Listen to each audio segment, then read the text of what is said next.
Isang sasakyang sangkot sa rent sangla modus ang matagumpay na na-recover ng mga tauhan ng Highway Patrol Group, CAPIS, sa isinagawang follow-up operation sa Barangay Andagaw, Kalibo, Aklan. Narito ang report ni Patrolman Mark Roland Feliciano.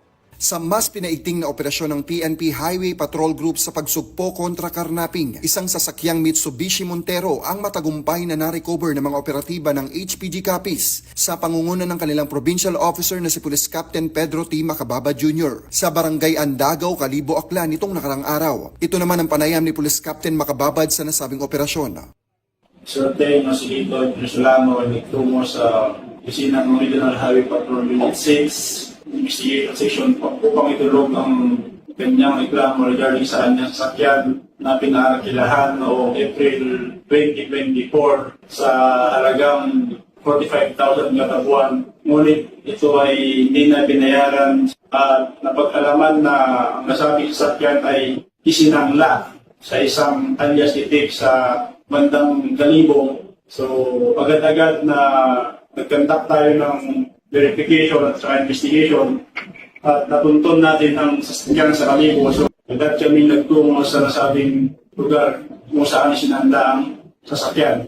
At nung ipaliwanag namin ito sa napagsanlaan ay agad naman itong voluntaryong sinurrender nang malaman niya ang status ng dinala namin ang nasabing sasakyan sa Regional Highway Patrol Unit 6 para sa macro-routine examination at further verification. Ipinaliwanag ng HPG ang status ng sasakyan at voluntaryo namang isinurrender ito ng possessor. Pansamantalang nasa kustodiya ng Regional Highway Patrol Unit 6 ang nasabing sasakyan at sasailalim sa macro-etching examination ng forensic group. Sa anumang katanungan, reklamo o impormasyon, ang himpilan ng HPG mula Luzon, Visayas at Mindanao ay palaging bukas upang kayo'y tulungan. Kami ang Highway Patrol Group, ang kakampi nyo sa kalsada na patuloy na magbibigay ng serbisyong HPG. Dahil dito sa ating bagong Pilipinas, ang gusto ng pulis, ligtas ka. At sa iba pang balitang serbisyong HPG, tumutok lamang sa aming YouTube channel at Facebook page na Police News Network.